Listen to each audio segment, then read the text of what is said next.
اعوذ باللہ من الشیطان الرجیم بسم اللہ الرحمن الرحیم۔ قرآن مجید میں کل 114 صورتیں ہیں اور 114 صورتوں کے اندر سب سے سخت ترین عذاب یا جہنم کی سب سے سخت ترین ڈسکرپشن اگر کسی صورت میں دی گئی ہے تو وہ 104 نمبر صورت سورۃ الہمزہ ہے۔ جہنم کا عذاب سنتے ہی عام طور پہ ذہن میں یہ آ جاتا ہے کہ ہو سکتا ہے شرک کے اوپر ہو، بدکاری کے اوپر ہو، چوری کے اوپر ہو، سود کے اوپر ہو، لیکن حال یہ کہ اس صورت میں ایسی کسی چیز کا ذکر نہیں بلکہ ان دو باتوں کا ذکر ہے جو عام طور پر آج کل ہمارے معاشرے میں سویٹ ڈش کی طرح کی جاتی ہیں، اور وہ ہے ویل لکل ہمزۃ لمزہ، تباہی بربادی ہلاکت ہے ہر ہمز اور لمز کرنے والے کے لیے۔ ہمز اور لمز کے مفسرین کرام نے مختلف معنی لکھے ہیں۔ وہ لکھتے ہیں ہمز کے 4 معنی ہیں۔ نمبر 1، یہ کسی انسان کے پیٹ پیچھے اس کے عیب گنوانا، اس کی برائیاں گنوانا، وہ فلانا وہ کیا نالائق ہے، وہ کیا نکما ہے، وہ کیا سفارشی ہے، اس کو تو بات کرنے اور کپڑے پہننے کا ڈھنگ سنگ ہی نہیں آتا۔ دوسرا معنی لکھا ہے ہمز کا کہ لوگوں کا پردہ نہ رکھنا، لوگوں کا پردہ چاک کرنا۔ اگر کسی کا کوئی سیکرٹ، کوئی راز آپ کو معلوم ہو جائے، فوراً پبلکلی سب کو بتا دینا، او فلانے کی بات پتہ لگی ہے، اس کی منگنی ٹوٹ گئی ہے، اس کا تو چکر چل رہا ہے فلانے کے ساتھ، وہ تو ایگزام میں فیل ہو گیا ہے۔ اور نمبر 3 یہ کہ دوسروں کی عزت اور اس کی ساخت کو نقصان پہنچانا۔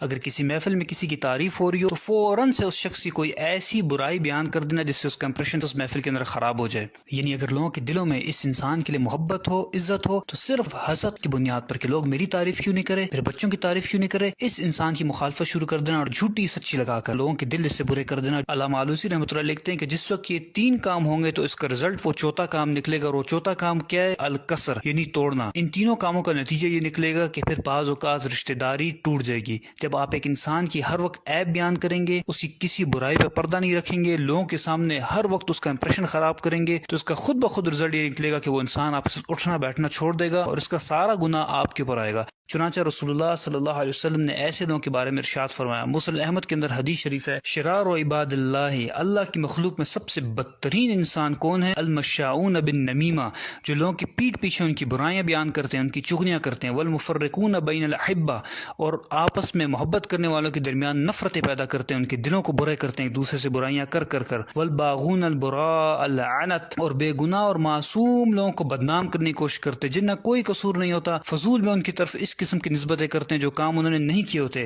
اور ایک روایت میں تو یہاں تک آیا کہ یحشرہم اللہ فی وجوہ الکلاب، اللہ تعالیٰ ان کے چہروں کو کتے کی طرح بنا دے گا قیامت کے دن۔ اور دوسرا لفظ اس آیت میں ذکر ہوا ہے وہ ہے لمز۔ مفسرین کرام لکھتے ہیں کہ ہمز کا معنی تو 4 کام کسی کے پیٹھ پیچھے کرنا، لیکن لمز کا معنی یہ ہے کہ کسی انسان کے روبرو اس کے سامنے 3 کام کرنا۔ نمبر 1 یہ کہ بات بات پر اس کو تانے دینا، تمہیں تو کچھ آتا ہی نہیں ہے، تم سے تو کوئی خیر کی توقع ہے ہی نہیں، کبھی کوئی کام تم نے ڈھنگ کا کیا ہے۔ نمبر 2 یہ کہ اس کو لوگوں کے سامنے ذلیل کرنا، اور نمبر 3 یہ کہ اس کا محفل میں مذاق اڑانا، منہ سے اشاروں سے اس پہ ٹانٹ کرنا، اس کی شکل صورت کا مذاق اڑانا، اس کے کپڑوں کا لباس کا مذاق اڑانا۔ رسول اللہ صلی اللہ علیہ وسلم نے اس قسم کے لوگوں کے بارے میں ارشاد فرمایا کہ مررت بقوم، معراج کے موقع پر مجھے ایک قوم دکھائی گئی، اسفار من نحاس، ان کے ناخن نوکیلے تانبے کے بنے ہوئے تھے، یخمشون وجوہہم وصدورہم، اور وہ اپنے ناخنوں سے اپنا منہ بھی کھرید رہے تھے اور اپنے سینے کو بھی نوچ رہے تھے۔ میں نے پوچھا کہ یہ کون لوگ ہیں جو اتنی تکلیف میں ہیں؟ مجھے بتایا گیا کہ یہ آپ کی قوم کے وہ لوگ ہیں جو لوگوں کے پیٹھ پیچھے ان کے عیب بیان کرتے تھے، اور یقعون فی اعراضہم، اور یہ لوگوں کی عزت اور آبرو سے کھیلا کرتے تھے۔ اور جب ہماری فرینڈز اینڈ فیملی گیدرنگز ہوتی ہیں، اور واٹس ایپ، فیس بک، سوشل میڈیا پر جو فرینڈز اینڈ فیملی گروپس بنے ہوتے ہیں، وہاں پر دوسرے کا مذاق اڑایا جاتا ہے، ایک دوسرے کو ذلیل کیا جاتا ہے، اور ہم کیا کہتے ہیں؟ ہم تو شغل لگا رہے ہیں، ہم تو کٹ لگا رہے ہیں، لیکن ہمیں اس بات کا بالکل احساس نہیں ہوتا کہ ہم کس طریقے سے ایک انسان کا دل دکھا رہے ہیں، اس کی دل آزاری کر رہے ہیں، اس کا مذاق اڑا رہے ہیں، اس کو ذلیل کر رہے ہیں محفل میں، اور جانتے ہیں کہ اگر آپ ایسا کر رہے ہیں تو آپ کا انجام کیا ہوگا۔ ایسے لوگوں کے بارے میں رسول اللہ صلی اللہ علیہ وسلم نے ارشاد فرمایا کہ ان لوگوں کو جہنم کی ایک وادی میں ڈالا جائے گا جس وادی کا نام ویل ہے، ویل واد فی جہنم، یہ جہنم کی ایک وادی ہے، تعوذ منہ جہنم، اور یہ اتنی خطرناک اور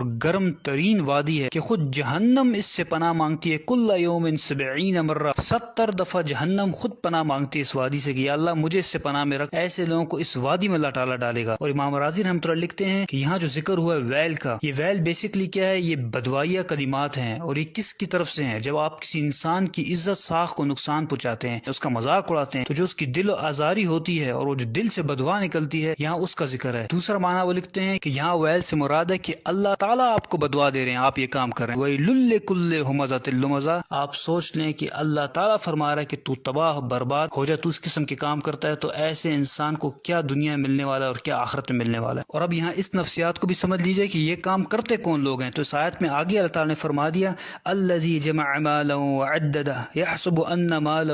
اخلدہ، وہ لوگ جو مال جمع کر کر کے رکھتے ہیں اور سمجھتے ہیں کہ ان کا مال باقی رہے گا۔ یعنی کیا معنی ہوا؟ معنی یہ ہوا کہ وہ لوگ جو آپ کے فرینڈز فیملی سرکل کے اندر آپ کے مقابلے میں اسٹیٹس میں زیادہ ہیں، تعلیم میں زیادہ ہیں، مال و دولت میں زیادہ ہیں، ان کا بیک گراؤنڈ زیادہ مضبوط ہے، تو پھر ایسے لوگ خود بخود اپنے آپ کو سپیریئر سمجھتے ہیں۔ جب یہ سپیریئر سمجھتے ہیں تو پھر یہ آپ کو حقیر سمجھتے ہیں اور آپ کو ذلیل کرتے ہیں، آپ کا مذاق اڑاتے ہیں۔ اور معذرت کے ساتھ ان لوگوں سے زیادہ قصور ان لوگوں کا ہے جو لوگ ان کے اندر گھسے بیٹھے رہتے ہیں ہر وقت، جو ان کو ہر چیز میں اپنا بڑا بناتے ہیں۔ جب یہ لوگ ان کو بڑا بناتے ہیں تو ان کو موقع ملتا ہے کہ اس قسم کے کام کرتے ہیں۔ اور امام رازی رحمۃ اللہ علیہ ان پالشی اور چاپلوس قسم کے لوگوں کے بارے میں لکھتے ہیں کہ جس وقت ان امیر لوگوں سے یہ اٹھ کر جاتے ہیں تو یہ امیر لوگ ان کے پیچھے بھی ہنستے ہیں، اور یہی ان کی سزا کے لیے کافی ہے۔ اور یاد رکھیں کہ یہ دنیا میں سزا ہے، لیکن آخرت میں ان کو بھی اتنی ہی سزا ملے گی جتنا کہ مذاق اڑانے والے امیر لوگوں کو سزا ملے گی۔ اور آخر میں اللہ تعالیٰ سے دعا ہے کہ اللہ تعالیٰ ہمیں زبان کے شر سے بچائے، اور اب تک جو بھی زیادتی ہم سے ہوئی اللہ تعالیٰ اس پہ معاف فرمائے اور ہمیں سچی توبہ کرنے کی توفیق عطا فرمائے۔ سب سے دو درخواستیں ہیں، ایک دو نفل پڑھیں اور اللہ تعالیٰ سے معافی مانگیں،